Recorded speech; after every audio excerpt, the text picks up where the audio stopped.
Hallelujah. Hallelujah. Greet you all in the precious name of our Lord and Savior Jesus Christ. ನಿಮ್ಮೆಲ್ಲರಿಗೆ ಯೇಸುವಿನ ನಾಮದಲ್ಲಿ ನಾವು ಶುಭಾಶಯಗಳನ್ನು ಹೇಳ್ತೇವೆ.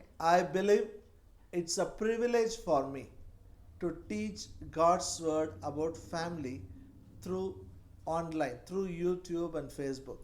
ಮತ್ತು ನಾನು ನಂಬ್ತೇನೆ, ನಾನು ಯೂಟ್ಯೂಬ್ ಮೂಲಕ ಫೇಸ್ಬುಕ್ ಮೂಲಕ ಇವತ್ತು ಕುಟುಂಬದ ಬಗ್ಗೆ ದೇವರ ವಾಕ್ಯವನ್ನು ಕಲಿಸಿಕೊಡುವಂಥದ್ದು ಎಷ್ಟೋ ಭಾಗ್ಯದ ವಿಷಯ, ಆಶೀರ್ವಾದದ ವಿಷಯವಾಗಿದೆ. Even Hindi, it will be available for you. You can see it in Facebook. ನಿಮ್ಗಾಗಿ ಹಿಂದಿಯಲ್ಲಿ ಕೂಡ ವಾಕ್ಯ ಫೇಸ್ಬುಕ್ ಅಲ್ಲಿ ಸಿಗ್ತದೆ, ಅದನ್ನು ಕೂಡ ನೋಡ್ಬೋದು. I teach about gifts of the Holy Spirit. ನಾನು ಅನೇಕ ಸಲ ಪವಿತ್ರಾತ್ಮನ ವರಗಳ ಬಗ್ಗೆ ಕಲಿಸ್ಕೊಡ್ತೇನೆ. I go and teach, and after I teach, students demonstrate, they operate, and they are a blessing for their own churches. ನಾನು ಬೇರೆ ಬೇರೆ ಕಡೆ ಹೋದಾಗ ಅಲ್ಲಿ ಹೋಗಿ ಪವಿತ್ರಾತ್ಮನ ವರಗಳನ್ನು ಕಲಿಸ್ತೇನೆ ಮತ್ತು ಅಲ್ಲಿರುವಂತ ವಿದ್ಯಾರ್ಥಿಗಳು, ಅಲ್ಲಿರುವಂತ ಸಭಿಕರು ಅವರು ಆತ್ಮಿಕ ವರಗಳ ಬಗ್ಗೆ ಕಲ್ತ್ಕೊಂಡ್ಮೇಲೆ ಅವರು ಆ ಕಾರ್ಯದಲ್ಲಿ ಆ ವರಗಳಲ್ಲಿ ಕಾರ್ಯ ಮಾಡ್ತಾರೆ. Some people asked me, why can't you teach about that? Why you are teaching about family? Family, why it's so important? ಮತ್ತು ಯಾರೋ ನನಗೆ ಕೇಳ್ತಾ ಇದ್ರು, ಯಾಕೆ ಪವಿತ್ರಾತ್ಮನ ವರಗಳ ಬಗ್ಗೆ ಕಲಿಸೋದಿಲ್ಲ, ನೀವು ಅದರ ಬಗ್ಗೆ ಕಲಿಸ್ರಲ್ಲ, ಕುಟುಂಬದ ಬಗ್ಗೆ ಯಾಕೆ ಕಲಿಸ್ಕೊಡ್ತೀರಾ, ಕುಟುಂಬ ಮುಖ್ಯ ಅಲ್ಲ ಅಂತ ಹೇಳಿ. I am a pastor. ನಾನು ಸಭಾಪಾಲಕನಾಗಿದ್ದೇನೆ. I am in the ministry for so many years. ನಾನು ಎಷ್ಟೊಂದು ವರ್ಷಗಳಿಂದ ಸೇವೆಯಲ್ಲಿ ಇದ್ದೇನೆ. I have seen many families. I have counseled many families. ನಾನು ಅನೇಕ ಕುಟುಂಬಗಳನ್ನು ನೋಡಿದ್ದೇನೆ, ಅನೇಕ ಕುಟುಂಬಗಳಿಗೆ ನಾನು ಆಲೋಚನೆಗಳನ್ನು ಕೊಟ್ಟಿದ್ದೇನೆ, ಸಲಹೆಗಳನ್ನು ಕೊಟ್ಟಿದ್ದೇನೆ. I have counseled many pastors, many men of God. I have counseled them. ಮತ್ತು ನಾನು ಅನೇಕ ಸಭಾಪಾಲಕರಿಗೆ, ದೇವರ ಸೇವಕರಿಗೆ ನನ್ನ ಆಲೋಚನೆಗಳನ್ನು ಹೇಳಿದ್ದೇನೆ. And I have seen the reason why many ministries came down. Many churches came down. I have seen the reason. ಮತ್ತು ನಾನು ನೋಡಿದ್ದೇನೆ ಅನೇಕ ಸೇವೆಗಳು, ಅನೇಕ ಸಭೆಗಳು ಯಾಕೆ ಕೆಳಗೆ ಬಂದಿದ್ದಾವೆ, ಕೆಳಗೆ ಬಿದ್ದು ಹೋಗಿದ್ದಾವೆ, ಆ ಕಾರಣ ಏನು? First Timothy 3rd chapter. ನಾವು ನೋಡ್ಕೊಳ್ಳೋಣ. Verse 5. ಮೊದಲನೇ ತಿಮೋತಿ 3ನೇ ಅಧ್ಯಾಯ 5ನೇ ವಾಕ್ಯ. For if a man know not how to rule his own house, how shall he take care of the church of God? ಸ್ವಂತ ಮನೆಯವರನ್ನು ಚೆನ್ನಾಗಿ ಕ್ಷಮಿಸಿ, 5ನೇ ವಾಕ್ಯ ಓದ್ತೇನೆ. ಸ್ವಂತ ಮನೆಯವರನ್ನು ಆಳುವುದಕ್ಕೆ ತಿಳಿಯದವನು ದೇವರ ಸಭೆಯನ್ನು ಹೇಗೆ ಪರಾಂಬರಿಸುವನು? Paul is writing to Timothy. ಇಲ್ಲಿ ನೋಡ್ರಿ, ಪೌಲನು ತಿಮೋತಿಗೆ ಒಂದು ಪತ್ರವನ್ನು ಬರಿತಾ ಇದ್ದಾನೆ. Timothy was a young pastor. Timothy ಯವನಸ್ಥವಾಗಿರುವ ಸಭಾಪಾಲಕನಾಗಿದ್ದ. Now he has to appoint bishops and deacons in the church. ಇವಾಗ ಆತನು ತನ್ನ ಸಭೆಯಲ್ಲಿ ಬಿಷಪ್ಗಳನ್ನು ಮತ್ತು ಸಭೆಯ ಹಿರಿಯರನ್ನು ನೇಮಿಸಬೇಕಾಗಿತ್ತು. And the qualification whom he should give ministry responsibility is, Paul says, look for someone who knows to take care of his house. ಮತ್ತು ಯಾರನ್ನು ಆ ಸ್ಥಾನಕ್ಕೆ ನಾನು ಇಡಬೇಕು, ಯಾರನ್ನು ನೇಮಿಸಬೇಕು, ಆ ಒಂದು ಅರ್ಹತೆಗಳೇನು ಅಂತ ಆತನ ತಿಳ್ಕೊಳ್ಬೇಕಾಗುವಾಗ ಪೌಲನ್ ಹೇಳ್ತಾನೆ, ತನ್ನ ಮನೆಯನ್ನು ನೋಡ್ಕೊಳ್ಳುವಂತ ಆ ವ್ಯಕ್ತಿಗಾಗಿ ಹುಡುಕು. The one that ruleth well his own house. ಯಾವ ಮನುಷ್ಯನು ತನ್ನ ಸ್ವಂತ ಮನೆಯನ್ನು ಸರಿಯಾಗಿ ಚೆನ್ನಾಗಿ ಆಳುತ್ತಾನೋ. This is so important to serve the Lord in the ministry. ಕರ್ತನನ್ನು ಸೇವೆ ಮಾಡುವುದರಲ್ಲಿ ಇದು ಬಹಳ ಮುಖ್ಯವಾಗಿದೆ. You should know how to take care of your wife and children. ನಿಮ್ಮ ಹೆಂಡತಿ ಮಕ್ಕಳನ್ನು ನೋಡ್ಕೊಳ್ಳೋದು ತಿಳ್ಕೊಳ್ಬೇಕು. Because before God started a church, God started a family. ಯಾಕೆಂದ್ರೆ ದೇವರು ಸಭೆಯನ್ನು ಪ್ರಾರಂಭಿಸುವುದಕ್ಕಿಂತ ಮೊದಲು ದೇವರು ಕುಟುಂಬವನ್ನು ಪ್ರಾರಂಭಿಸಿದನು. God is interested in family. ದೇವರಿಗೆ ಕುಟುಂಬಗಳಲ್ಲಿ ಆಸಕ್ತಿ ಇದೆ. And God teaches how he loves the church, keeping husband and wife relationship. ಮತ್ತು ದೇವರು ಕಲಿಸ್ಕೊಡ್ತಾರೆ ಏನಂದ್ರೆ, ಒಂದು ಗಂಡ ಮತ್ತು ಹೆಂಡತಿಯ ಒಂದು ಸಂಬಂಧವನ್ನು ಮನಸ್ಸಿನಲ್ಲಿ ಇಟ್ಕೊಂಡು ಹೇಗೆ ಆತನು ಸಭೆಗೆ ಪ್ರೀತಿಸ್ತಾನೆ. So to understand husband and wife relationship from the Bible is very important. ಅದಕ್ಕಾಗಿಯೇ ಬೈಬಲಿನ ಮೂಲಕ, ಬೈಬಲಿಂದ ಗಂಡ ಮತ್ತು ಹೆಂಡತಿಯ ಒಂದು ಸಂಬಂಧವನ್ನು ಅರ್ಥ ಮಾಡ್ಕೊಳ್ಳೋದು ಬಹಳ ಮುಖ್ಯ. Every Thursday I'll come and teach for 15 to 20 minutes. ಪ್ರತಿ ಗುರುವಾರ ನಾನು ಒಂದು 15 ಅಥವಾ 20 ನಿಮಿಷದವರೆಗೆ ನಾನು ಫೇಸ್ಬುಕ್ಕಿನ ಮೇಲೆ ಯೂಟ್ಯೂಬಿನ ಮೇಲೆ ಬಂದು ಕಲಿಸ್ಕೊಡ್ತೇನೆ. Every week, what I'm teaching is very important. Sit as a family, husband, wife, and children. All of you sit together. ಮತ್ತು ನಾನು ಪ್ರತಿ ವಾರ ಕಲಿಸ್ಕೊಡುವಂಥ ಈ ವಾಕ್ಯಗಳು ಬಹಳ ಮುಖ್ಯವಾಗಿವೆ. ಅದಕ್ಕಾಗಿ ನೀವು ಕುಟುಂಬವಾಗಿ ಕೂತ್ಕೊಳ್ರಿ, ಎಲ್ಲರೂ ಸೇರಿ ಕೂತ್ಕೊಳ್ರಿ, ಗಂಡ ಹೆಂಡತಿಯರು ಮಕ್ಕಳು ಎಲ್ಲರೂ ಸೇರಿ ಕೂತ್ಕೊಂಡು ವಾಕ್ಯವನ್ನು It will ಕೇಳ್ರಿ. be a great blessing for you. ಅದು ನಿಮಗೆ ಒಂದು ದೊಡ್ಡ ಆಶೀರ್ವಾದವಾಗಿರ್ತದೆ. To begin with, ಇವತ್ತು ನಾವು ಪ್ರಾರಂಭ we'll ಮಾಡುವುದಕ್ಕಾಗಿ start from Genesis 1st chapter, verse 27. ನಾವು ಆದಿಕಾಂಡ 1ನೇ ಅಧ್ಯಾಯ ನೋಡ್ಕೊಳ್ಳೋಣ. 27ನೇ ವಾಕ್ಯ. So God created man in his own image. In the image of God created he him. Male and female he created he them. ಹೀಗೆ ದೇವರು ಮನುಷ್ಯನನ್ನು ತನ್ನ ಸ್ವರೂಪದಲ್ಲಿ ಉಂಟು ಮಾಡಿದನು, ದೇವ ಸ್ವರೂಪದಲ್ಲಿ ಅವನನ್ನು ಉಂಟು ಮಾಡಿದನು, ಅವರನ್ನು ಗಂಡು ಹೆಣ್ಣಾಗಿ ನಿರ್ಮಿಸಿದನು. Hallelujah. Hallelujah. I need your attention here. You have to understand this. ಈ ಕಡೆ ನಿಮ್ಮ ಗಮನ ಇರಲಿ, ಈ ಮಾತನ್ನು ನೀವು ಅರ್ಥ ಮಾಡ್ಕೊಳ್ಳಿ. Here the Bible says God created man in his own image. ಇಲ್ಲಿ ಬೈಬಲ್ ಏನು ಹೇಳ್ತಿದೆ? ದೇವರು ಮನುಷ್ಯನನ್ನು ತನ್ನ ಸ್ವರೂಪದಲ್ಲಿ ಉಂಟು ಮಾಡಿದನು. In the image of God created he him. ದೇವ ಸ್ವರೂಪದಲ್ಲಿ ಅವನನ್ನು ಉಂಟು ಮಾಡಿದನು. Up to this it's clear. ಇಲ್ಲಿವರೆಗೆ ಅರ್ಥ ಆಯ್ತಲ್ಲ? God created man in his own image. ದೇವರು ಮನುಷ್ಯನನ್ನು ಸ್ವಂತ ಸ್ವರೂಪದಲ್ಲಿ ಸೃಷ್ಟಿ ಮಾಡಿದ. In the image of God created he him. ಮತ್ತು ಆತನ ಸ್ವರೂಪದಲ್ಲಿಯೇ ಅವನನ್ನು ಉಂಟು ಮಾಡಿದ. Then it says male and female created he them. ಮುಂದೆ ಹೇಳ್ತಿದೆ ಅವರನ್ನು ಗಂಡು ಹೆಣ್ಣಾಗಿ ನಿರ್ಮಿಸಿದನು. He created only one man. ಅವಾಗ ದೇವರು ಒಬ್ಬ ಮನುಷ್ಯನನ್ನು ಸೃಷ್ಟಿ ಮಾಡಿದ. In Genesis 2nd chapter, Eve came into existence. ಆದಿಕಾಂಡ 2ನೇ ಅಧ್ಯಾಯದಲ್ಲಿ ನೋಡ್ತೇವೆ ಹವ್ವಳು ಬಂದಳು. The first couple is Adam and Eve. ಮತ್ತು ಸತ್ಯವೇದಲ್ಲಿರುವಂತ ಮೊದಲನೇ ದಂಪತಿ ಆದಾಮನು ಮತ್ತು ಹವ್ವಳು. First it talks about Adam. ಮೊದಲು ಆದಾಮನ ಬಗ್ಗೆ We ಮಾತಾಡ್ತೀವಿ. all know he took a dust from the ground, he formed a shape and created a man Adam. ನಮ್ಗೆಲ್ಲರಿಗೆ ಗೊತ್ತು, ನೆಲದ ಮಣ್ಣನ್ನು ತಗೊಂಡು ಒಂದು ರೂಪವನ್ನು ಮಾಡಿ ಆತನು ಆದಾಮನನ್ನು ಸೃಷ್ಟಿ ಮಾಡಿದ. But verse 27, it is written, male and female created he them. 27ನೇ ವಾಕ್ಯದಲ್ಲಿ ಏನ್ ಬರೆದಿದೆ? ಅವರನ್ನು ಗಂಡು ಹೆಣ್ಣಾಗಿ ನಿರ್ಮಿಸಿದನು. Then verse 28, it says God blessed them. ಮುಂದೆ ಹೇಳ್ತಿದೆ 28ನೇ ವಾಕ್ಯ ನೋಡೋಣ. ಇದಲ್ಲದೆ ದೇವರು ಅವರನ್ನು ಆಶೀರ್ವದಿಸಿ. When God created a man, it should say God blessed man. God blessed Adam. ನೋಡ್ರಿ, ದೇವರು ಮೊದಲು ಮನುಷ್ಯನನ್ನು ಸೃಷ್ಟಿ ಮಾಡಿದಾಗ, ಆದಾಮನನ್ನು ಸೃಷ್ಟಿ ಮಾಡಿದಾಗ ಅಲ್ಲಿ ಹೇಳ್ಬೇಕಾಗಿತ್ತಲ್ಲ, ದೇವರು ಅವನನ್ನು ಆಶೀರ್ವದಿಸಿದನು. But God blessed them. ಇಲ್ಲ, ಆದ್ರೆ ಏನ್ ಬರ್ದಿದೆ?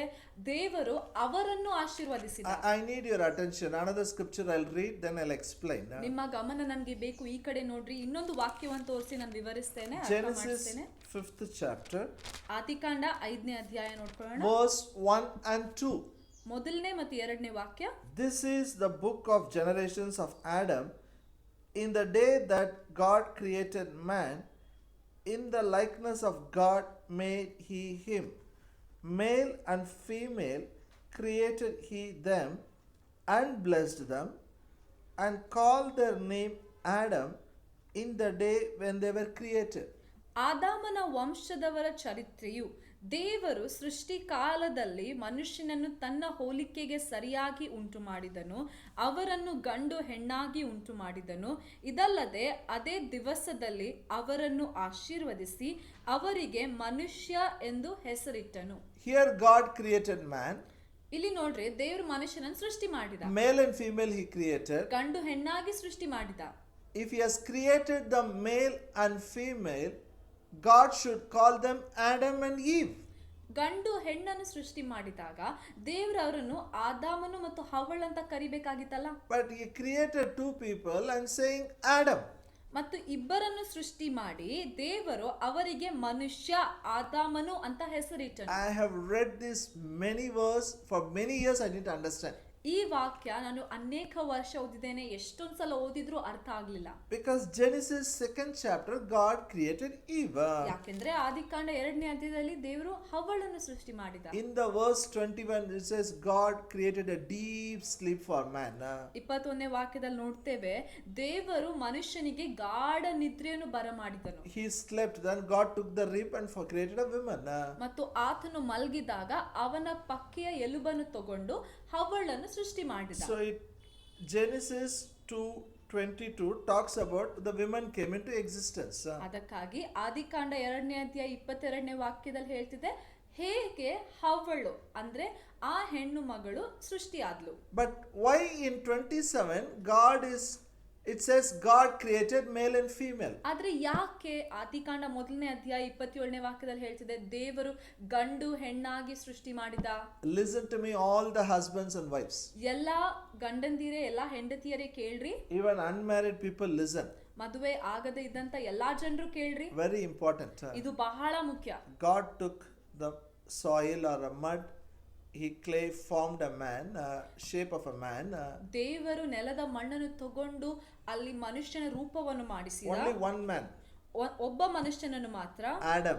ಆದಾಮನನ್ನು. But in that the spirit of Eve was there. ಆದ್ರೆ ಅವನಲ್ಲಿ ಹವ್ವಳ ಆತ್ಮವು ಇತ್ತು. Only one man was there. ಒಬ್ಬ ಮನುಷ್ಯ ಮಾತ್ರ In ಸೃಷ್ಟಿಯಾಗಿದ್ದ. him the spirit of male and female, Adam and Eve was there.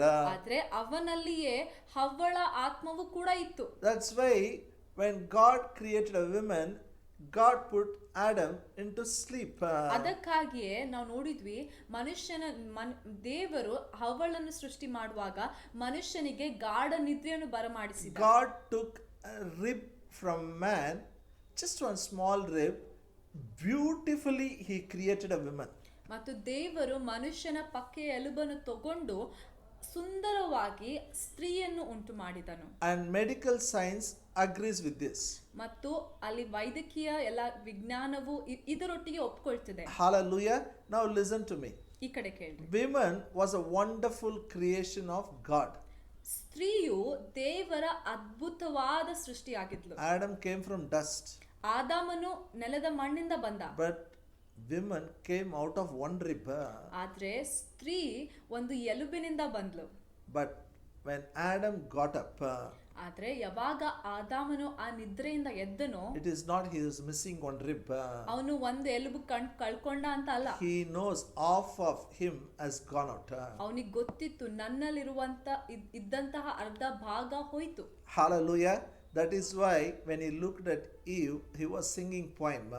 ಅದಕ್ಕಾಗಿಯೇ ಅವನು ಹವ್ವಳನ್ನು ನೋಡಿದಾಗ ಅಲ್ಲಿ ಕವಿತೆಯನ್ನು ಹಾಡ್ತಾ ಇದ್ದ. This is the bone of my bones and flesh of my flesh. ನನ್ನ ಎಲುಬಿನ ಎಲುಬು ಅವಳು ಮತ್ತು ನನ್ನ ಮಾಂಸದ ಮಾಂಸವಾಗಿದ್ದಾಳೆ. And he called the woman Eve. ಮತ್ತು ಅವನು ಆಕೆಗೆ ಹವ್ವಳು ಅಂತ ಕರೆದನು. Hallelujah. You know, spiritually, in the beginning, husband and wife were together. ಆದಿಯಲ್ಲಿ ಆತ್ಮಿಕವಾಗಿ ನೋಡಿದ್ರೆ ಗಂಡ ಹೆಂಡತಿ ಜೊತೆಯಲ್ಲಿ ಇದ್ರು.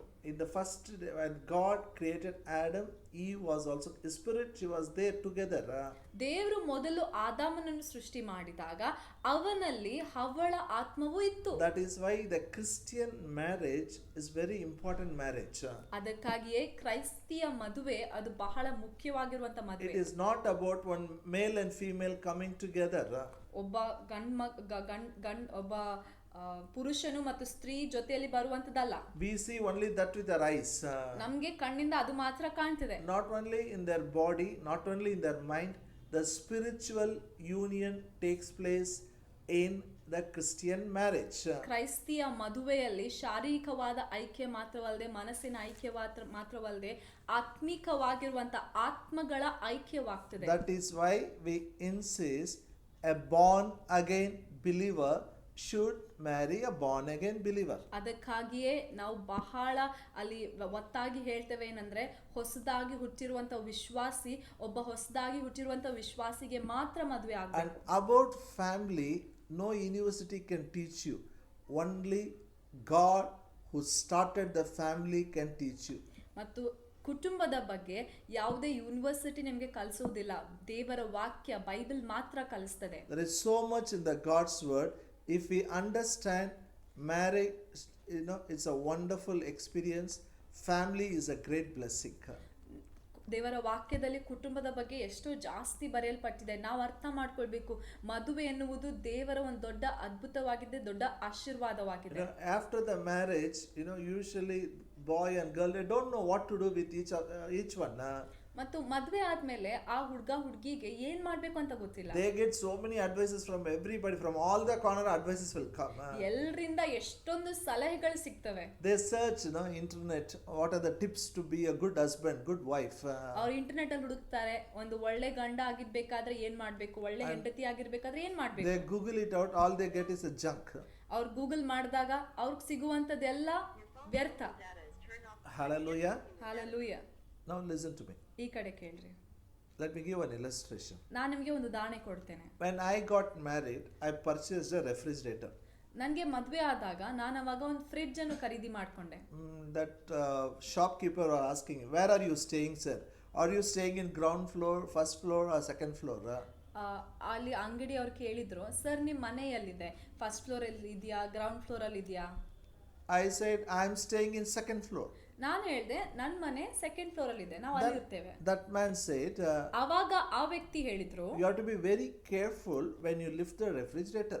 ಆ ವ್ಯಕ್ತಿ ಹೇಳಿದ್ರು, ಸರ್ ಈ ಫ್ರಿಡ್ಜ್ ಅನ್ನು ಎತ್ತುವಾಗ ನೀವು ಬಹಳ ಜಾಗರೂಕತೆಯಿಂದ ಮಾಡಬೇಕು. You should not tilt it more than 45 degrees. ಒಂದು 45 ಡಿಗ್ರಿಗಿಂತ ಜಾಸ್ತಿ ಅದನ್ನು ಹಾಗೆ ಅಲ್ಲಾಡಿಸಬಾರ್ದು, ಆ ಕಡೆ ಹಾಕಬಾರ್ದು. New refrigerator, first time I'm very cautious. I make sure 4 people, 5 people come and lift it so carefully, brought it so safe and keep it. ಮತ್ತು ಹೊಸ fridge ಆಗಿತ್ತು, ಅದಕ್ಕಾಗಿ ನಾನು 4-5 ಜನರಿಗೆ ಕರೆದು ಬಹಳ ಜಾಗರೂಕತೆಯಿಂದ ಎಚ್ಚರವಾಗಿ ಅದನ್ನ ಎತ್ತಿ ಸರಿಯಾಗಿ ಮನೆಗೆ ಬಂದು ತಂದಿಟ್ಟಿದ್ವಿ. Then I shifted to another house. ಆಮೇಲೆ ನಾವು ಇನ್ನೊಂದು ಮನೆಗೆ ಶಿಫ್ಟ್ ಆದ್ವಿ. I remember what the shopkeeper told. ಅವರು ಅಂಗಡಿಯವರು ಏನು ಹೇಳಿದ್ರು ನಂಗೆ ಇನ್ನೂ ನೆನಪಿತ್ತು. Always I stayed, in the first floor or second floor only. ಯಾವಾಗ್ಲೂ ನಮ್ಮ ಮನೆ ಎಲ್ಲಿರ್ತಿತ್ತು, ಫಸ್ಟ್ ಫ್ಲೋರ್ ಅಥವಾ ಸೆಕೆಂಡ್ ಫ್ಲೋರ್ ಅಲ್ಲೇ ಇರ್ತಿತ್ತು. Another 2 houses I shifted. ಇನ್ನು 2 ಮನೆಗೆ ನಾವು ಶಿಫ್ಟ್ ಮಾಡುವಾಗ every time I was very careful.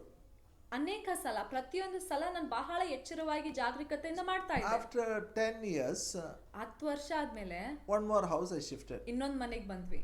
This time I forgot. ಈ ಸಲ ನಾನು ಮರ್ತು ಹೋದೆ. All my church boys came and helped me. ನಮ್ಮ ಸಭೆಯಲ್ಲಿರುವಂತ ಎಲ್ಲ ಹುಡುಗರು ಬಂದು ನನಗೆ ಸಹಾಯ ಮಾಡ್ತಾ ಇದ್ರು. This time when they lifted the refrigerator, they brought it exactly upside down. ಈ ಸಲ ಅವ್ರು ಫ್ರಿಡ್ಜ್ ಎತ್ತಿದಾಗ ಪೂರ್ತಿಯಾಗಿ ಮೇಲಿಂದ ಕೆಳಗೆ ಉಲ್ಟಾ ಮಾಡಿದ್ರು. And fridge is not working. ಆಮೇಲೆ ನೋಡ್ತಾ ಇದ್ದೇವೆ ಫ್ರಿಡ್ಜ್ ಕೆಲಸ ಮಾಡ್ತಾ ಇಲ್ಲ. Why it is not working? ಯಾಕೆ ಕೆಲಸ ಮಾಡ್ತಾ ಇಲ್ಲ? Because we failed to do what the manual says. ಯಾಕೆಂದ್ರೆ ಅಲ್ಲಿ ಕೊಟ್ಟಿರುವಂತ ಮ್ಯಾನ್ಯುವಲ್, ಆ ಫ್ರಿಡ್ಜಿಗೆ ಇರುವಂತ ನಿಯಮದ ಪುಸ್ತಕದ ಪ್ರಕಾರ ನಾವು ಮಾಡ್ಲಿಲ್ಲ. First year, second year I was very cautious. ನೋಡ್ರಿ, ಮೊದಲನೇ ವರ್ಷ 2ನೇ ವರ್ಷ ನಾನು ಬಹಳ ಎಚ್ಚರವಾಗಿ ಜಾಗರೂಕತೆಯಿಂದ ಮಾಡ್ತಾ ಇದ್ದೆ. 10 years I neglected. 10 ವರ್ಷ ಆದ್ಮೇಲೆ ಅಲಕ್ಷ್ಯ ಮಾಡಿದೆ. Many people will ask me, Anna, 20 years marriage, now why they are breaking? ಎಷ್ಟೊಂದು ಜನರು ಕೇಳ್ತಾರೆ, ಅಣ್ಣ ಇವ್ರು 20 ವರ್ಷ ಮದುವೆ ಆಗಿದ್ರಲ್ಲ, ಈಗ ಯಾಕೆ ಇವರ ಮದುವೆ ಮುರಿತಾ ಇದೆ? 25 years they both are in ministry, now the family is breaking. ಅಷ್ಟೇ 25 ವರ್ಷ ಅವರಿಬ್ಬರು ಸೇವೆಯಲ್ಲಿದ್ರು, ಈಗ ಯಾಕೆ ಅವ್ರ ಕುಟುಂಬಗಳು ಮುರಿತಾ ಇದ್ದಾವೆ? It doesn't matter whether it is a 1 year, 10 years or 20 years.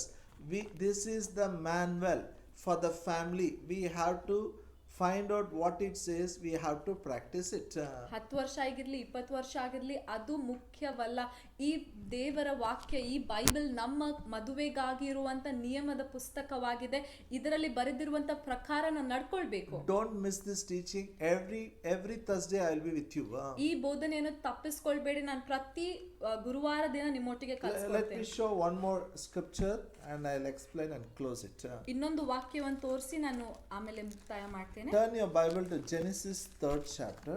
ನಿಮ್ಮ ಬೈಬಲ್ ಅನ್ನು ಆದಿಕಾಂಡ 3ನೇ ಅಧ್ಯಾಯಕ್ಕೆ ತಿರುಗಿಸ್ರಿ. Verse 16. 16ನೇ ವಾಕ್ಯ ನೋಡ್ಕೊಳ್ಳೋಣ. Unto the woman he said, I will greatly multiply thy sorrow and thy conception. In sorrow thou shalt bring forth children, and thy desire shall be to thy husband, he shall rule over thee. ಆಮೇಲೆ ಸ್ತ್ರೀಗೆ, ನೀನು ಗರ್ಭಿಣಿಯಾಗಿರುವ ಕಾಲದಲ್ಲಿ ಬಹು ಸಂಕಟ ಪಡಬೇಕೆಂದು ನಾನು ನೇಮಿಸಿದ್ದೇನೆ. ಕಷ್ಟದಿಂದಲೇ ಮಕ್ಕಳನ್ನು ಹೆರುವಿ, ಗಂಡನ ಮೇಲೆ ನಿನಗೆ ಆಶೆ ಇರುವುದು, ಅವನು ನಿನಗೆ ಒಡೆಯನಾಗಿರುವನು. See, now listen, very important. ಈ ಕಡೆ ಕೇಳ್ರಿ. When God created man, he created them male and female. ದೇವರು ಮನುಷ್ಯನನ್ನು ಸೃಷ್ಟಿ ಮಾಡಿದಾಗ ಗಂಡು ಹೆಣ್ಣಾಗಿ ಸೃಷ್ಟಿ ಮಾಡಿದ. They were image of God. ಅವ್ರು ದೇವರ ಸ್ವರೂಪದಲ್ಲಿದ್ರು. God and man, they were together. ದೇವರು ಮತ್ತು ಮನುಷ್ಯನು ಅವ್ರ ಜೊತೆಯಲ್ಲೇ ಇದ್ರು. When they committed sin, ಆದ್ರೆ ಮನುಷ್ಯನು ಪಾಪ ಮಾಡಿದಾಗ curse came upon man. Curse came upon women. ಶಾಪವು ಆ ಮನುಷ್ಯನ ಮೇಲೆ, ಆ ಸ್ತ್ರೀಯ ಮೇಲೆ ಬಂತು. Curse came upon serpent. ಆ ಸರ್ಪದ ಮೇಲೆಯೂ ಶಾಪ ಬಂತು. When the curse came upon women, it is explained what type of curse it is written in verse 16. ಆ ಸ್ತ್ರೀಯ ಮೇಲೆ ಬಂದಿರುವಂತ ಶಾಪ ಇಲ್ಲಿ 16ನೇ ವಾಕ್ಯದಲ್ಲಿ ಬರೆಯಲ್ಪಟ್ಟಿದೆ. And two things are mentioned there. ಇಲ್ಲಿ ಎರಡು ವಿಷಯಗಳು ಬರೆಯಲ್ಪಟ್ಟಿದೆ. One is the sorrow and the pain she will undergo to deliver a child. ಮೊದಲನೇದಾಗಿ ಮಕ್ಕಳನ್ನು ಹಡಿಯುವಾಗ ಅಲ್ಲಿ ಆಕೆ ಬಹಳ ನೋವಿನಿಂದ, ಕಷ್ಟದಿಂದ ಆಕೆ ಬಳಲ್ತಾಳೆ, ಹಾಗೆ ಬರೆಯಲ್ಪಟ್ಟಿದೆ. And the second part it says, ಮತ್ತು ಎರಡನೇ ಭಾಗದಲ್ಲಿ ಹೇಳ್ತಿದೆ, thy desire shall be to thy husband, he shall rule over thee. ನಿನ್ನ ಆಸೆಯು ನಿನ್ನ ಗಂಡನ ಮೇಲೆ ಇರುವುದು, ಅವನು ನಿನಗೆ ಒಡೆಯನಾಗಿರುವನು. All the women listen. ಎಲ್ಲಾ ಸ್ತ್ರೀಯರೇ ಕೇಳ್ರಿ, Men also listen. ಎಲ್ಲ ಪುರುಷರು ಕೂಡ ಕೇಳ್ರಿ. It says, women, you will desire your husband. You desire to have your husband. He shall rule over you. ಅಲ್ಲಿ ಹೇಳ್ತಿದೆ, ಸ್ತ್ರೀಗೆ ನೀನು ನಿನ್ನ ಗಂಡನ ಮೇಲೆ ಆಸೆ ಇಡುವುದನ್ನು ಬಯಸುವಿ, ಆದ್ರೆ ಅವನು ನಿನಗೆ ಒಡೆಯನಾಗಿರುವನು. You know, there is one translation says like this. It is NLT Bible says like this. English ಅಲ್ಲಿ NLT ತರ್ಜುಮೆಯಲ್ಲಿ ಈ ರೀತಿಯಾಗಿ It ಹೇಳ್ತಿದೆ, tells the woman, you will try to control your husband, but he will rule over you. ಅಲ್ಲಿ ಏನ್ ತರ್ಜುಮೆ ಹೇಳ್ತಿದೆ NLT ಅಂದ್ರೆ, ಸ್ತ್ರೀಗೆ ನೀನು ನಿನ್ನ ಗಂಡನ ಮೇಲೆ ನಿಯಂತ್ರಿಸಬೇಕು, ಹತೋಟಿ ವಹಿಸಬೇಕು ಅಂತ ಬಯಸುವಿ, ಆದ್ರೆ ಅವನು ನಿನ್ನ ಮೇಲೆ ಒಡೆಯನಾಗಿರೋನು, ದೊರೆತನ ಮಾಡುವನು. It's not telling you will desire, it's telling you will try. A lady, a wife will try to control the husband, but husband will rule over her. ಅಲ್ಲಿ ನೀನು ಆಸೆ ಪಡ್ತಿ ಅಂತ ಬರೆಯಲ್ಪಟ್ಟಿಲ್ಲ, ಆದ್ರೆ ಹೇಳ್ತಾ ಇದೆ, ಹೆಂಡತಿಯು ಗಂಡನ ಮೇಲೆ ದೊರೆತನ ಮಾಡ್ಬೇಕು, ಹತೋಟಿ ವಹಿಸ್ಬೇಕು ಅಂತ ಬಯಸ್ತಾಳೆ, ಆದ್ರೆ ಗಂಡನು ಆಕೆಯ ಮೇಲೆ ದೊರೆತನ ಮಾಡ್ತಾನೆ. This is curse. ಇದು ಒಂದು ಶಾಪವಾಗಿದೆ. It came to mankind because of the fallen nature. ಮನುಷ್ಯನು ಬಿದ್ದು ಹೋಗಿದ್ದ ಕಾರಣ ಈ ಶಾಪ ಎಲ್ಲಾ ಮನುಷ್ಯರ ಮೇಲೆ ಬಂತು. I can tell you, I can guarantee you, 99.9999% if there is a family problem, this is a cause. ನಾನು ನಿಮ್ಗೆ ಹೇಳ್ತೇನೆ, ಯಾವುದೇ ಕುಟುಂಬಗಳಲ್ಲಿ ಯಾವುದೇ ಸಮಸ್ಯೆ ಇದ್ರೆ ಬಹಳ ಸಲ ಇದೇ ಒಂದು ಸಮಸ್ಯೆ ಆಗಿರ್ತದೆ. Because of this curse. ಇದೇ ಒಂದು ಕಾರಣದಿಂದ, ಇದೇ ಒಂದು ಶಾಪದಿಂದ. Lady tries to dominate husband, husband dominates wife. ಆ ಸ್ತ್ರೀಯು ಗಂಡನ ಮೇಲೆ ಹತೋಟಿ ವಹಿಸ್ಬೇಕು, ದೊರೆತನ ಮಾಡ್ಬೇಕು ಅಂತ ಬಯಸ್ತಾಳೆ, ಗಂಡನು ಆಕೆಯ ಮೇಲೆ ದೊರೆತನ ಮಾಡ್ಬೇಕು, ಆಳ್ಬೇಕು ಅಂತ ಬಯಸ್ತಾನೆ. Parents dominate children. ತಂದೆ ತಾಯಂದಿರು ಮಕ್ಕಳ ಮೇಲೆ ದೊರೆತನ ಮಾಡ್ತಾರೆ. Family is, God has not given the family we should dominate each other. God has given the family we should love each other, we should serve each other. ನಾವು ಒಬ್ಬರನ್ನೊಬ್ಬರು ಆಳ್ಬೇಕು, ಅವ್ರ ಮೇಲೆ ದೊರೆತನ ಮಾಡ್ಬೇಕು ಅಂತ ಕುಟುಂಬ ಕೊಡಲ್ಪಟ್ಟಿಲ್ಲ, ಆದ್ರೆ ಒಬ್ಬರಿಗೊಬ್ಬರಿಗೆ ನಾವು ಪ್ರೀತಿ ಮಾಡ್ಬೇಕು ಅಂತ ಕುಟುಂಬ ಕೊಡಲ್ಪಟ್ಟಿದೆ. I have a good news. ನಿಮ್ಗಾಗಿ ಒಂದು ಶುಭ ಸಂದೇಶ. First, God and man were together. ಮೊದಲು ದೇವರು ಮತ್ತು ಮನುಷ್ಯರು ಜೊತೆಯಲ್ಲಿದ್ರು. Sin came, separated God and man. ಪಾಪ ಬಂತು, ಮನುಷ್ಯನನ್ನು ಮತ್ತು ದೇವರನ್ನು ಬೇರೆ ಮಾಡಿತು. Then this curse come, dominating each other. ಆಮೇಲೆ ಈ ಶಾಪ ಬಂತು, ಒಬ್ಬರ ಮೇಲೆ ಒಬ್ಬರು ದೊರೆತನ ಮಾಡುವಂತ. Today, Jesus Christ, by shedding blood on the cross, brought us nearer to God. Amen. ಇವಾಗ ಏಸು ಸ್ವಾಮಿ ಶಿಲುಬೆಯ ಮೇಲೆ ರಕ್ತ ಸುರಿಸಿದ ಮೂಲಕ ನಮ್ಮನ್ನು ದೇವರ ಸಮೀಪಕ್ಕೆ ತಂದನು. Paul says in Ephesians 2nd chapter, through the blood of Jesus Christ, now all of us are nearer to God. ಎಫೆಸಿದವರಿಗೆ ಬರೆದ ಪತ್ರಿಕೆ 2ನೇ ಅಧ್ಯಾಯದಲ್ಲಿ ಪೌಲನ್ ಹೇಳ್ತಾನೆ, ಏಸು ಕ್ರಿಸ್ತನ ರಕ್ತದ ಮೂಲಕ ಈಗ ನಾವೆಲ್ಲರೂ ದೇವರ ಸಮೀಪದಲ್ಲಿದ್ದೇವೆ. For those who are away from God, that curse will work. ಯಾವ ಜನರು ದೇವರಿಂದ ದೂರ ಆಗಿದ್ದಾರೋ ಈ ಶಾಪ ಅವರ ಮೇಲೆ ಬರ್ತದೆ. In our families it will not work. ಆದ್ರೆ ನಮ್ಮ ಕುಟುಂಬಗಳಲ್ಲಿ ಈ ಶಾಪ ಕಾರ್ಯ ಮಾಡುವುದಿಲ್ಲ. So you have to make one confession every day. ನೀವು ಪ್ರತಿದಿನ ಒಂದು ಅರಿಕೆ ಮಾಡ್ಕೊಳ್ಬೇಕು. You have to get up and say this. ದಿನಾಲು ಎದ್ದು ಹೇಳ್ಬೇಕು, We are redeemed. Christ has redeemed us from all the curses in our family no one will dominate each other. Amen. ನಾವು ಈ ಅರಿಕೆಗಳನ್ನು ಮಾಡ್ಕೊಳ್ಳೋಣ. ಕ್ರಿಸ್ತನು ನಮ್ಮನ್ನು ಧರ್ಮಶಾಸ್ತ್ರದ ಶಾಪಗಳಿಂದ ಬಿಡಿಸಿದ ಕಾರಣ ನಮ್ಮ ಕುಟುಂಬಗಳಲ್ಲಿ ಯಾರು ಇನ್ನೊಬ್ಬರ ಮೇಲೆ ದೊರೆತನ ಮಾಡುವುದಿಲ್ಲ. Redeemed us curses, not curses. Okay. Christ has, tell in English after me. My Christ has redeemed me from all the curses. In my house, no one will dominate each other. ನನ್ನಿಂದ ಹೇಳ್ರಿ, ಕನ್ನಡದಲ್ಲಿ ನನ್ನಿಂದ ಹೇಳ್ರಿ, ಅರಿಕೆ ಮಾಡ್ರಿ. ಕ್ರಿಸ್ತನು ನನ್ನನ್ನು ಎಲ್ಲ ಶಾಪಗಳಿಂದ ಬಿಡಿಸಿದ ಕಾರಣ ನನ್ನ ಮನೆಯಲ್ಲಿ ಯಾರು ಇನ್ನೊಬ್ಬರ ಮೇಲೆ ದೊರೆತನ ಮಾಡುವುದಿಲ್ಲ. Hallelujah. You are an image of God. ನೀವು ದೇವರ ಸ್ವರೂಪದಲ್ಲಿದ್ದೀರಿ. You have to talk like God. ದೇವರಂತೆಯೇ ಮಾತಾಡಬೇಕು. I'll tell you, you do this every day, things will settle in the house. ನಾನು ನಿಮ್ಗೆ ಹೇಳ್ತೇನೆ, ಈ ಅರಿಕೆಗಳನ್ನು ಪ್ರತಿದಿನ ಮಾಡ್ರಿ, ನಿಮ್ಮ ಕುಟುಂಬದಲ್ಲಿ ಎಲ್ಲವೂ ಸರಿಯಾಗಿ ಹೋಗ್ತದೆ. Your family will be like a heaven in this earth. ನಿಮ್ಮ ಕುಟುಂಬ ಈ ಭೂಮಿಯ ಮೇಲೆ ಸ್ವರ್ಗದ ಹಾಗೆ ಇರ್ತದೆ. One more time. ಇನ್ನೊಂದ್ಸಲ ಹೇಳೋಣ. Tell after me. ಇನ್ನೊಂದ್ಸಲ ಹೇಳ್ರಿ. My Christ has redeemed me from all the curses.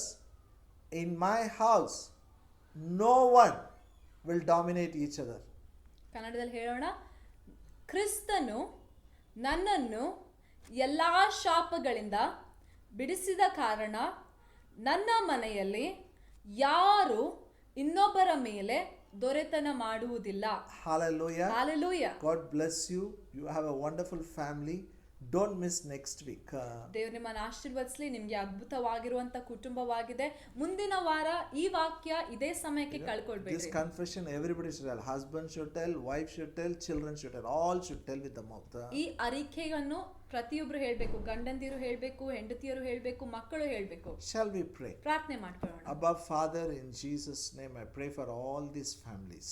ಅಪ್ಪ ತಂದೆ, ಯೇಸುವಿನ ನಾಮದಲ್ಲಿ ಈ ಎಲ್ಲಾ ಕುಟುಂಬಗಳಿಗಾಗಿ ಪ್ರಾರ್ಥಿಸ್ತೇವೆ. I declare the blood of Jesus has brought them nearer to God. ನಾನು ಘೋಷಿಸ್ತೇನೆ, ಯೇಸುವಿನ ರಕ್ತ ಅವರನ್ನು ದೇವರ ಸಮೀಪದಲ್ಲಿ ತಂದಿದೆ. In their house no one will dominate each other. ಅವರ ಕುಟುಂಬದಲ್ಲಿ ಯಾರು ಇನ್ನೊಬ್ಬರ ಮೇಲೆ ದೊರೆತನ ಮಾಡುವುದಿಲ್ಲ. Their house will be like a heaven in this earth. ಅವರ ಕುಟುಂಬಗಳು, ಅವರ ಮನೆಗಳು ಈ ಭೂಮಿಯ ಮೇಲೆ ಸ್ವರ್ಗದ ಹಾಗೆ ಇರಲಿ. In Jesus' name we pray. ಯೇಸುವಿನ ನಾಮದಲ್ಲಿ ಪ್ರಾರ್ಥಿಸ್ತೇವೆ. Amen. Amen. Amen. God bless you. ದೇವರು ನಿಮ್ಮನ್ನು ಆಶೀರ್ವದಿಸಲಿ.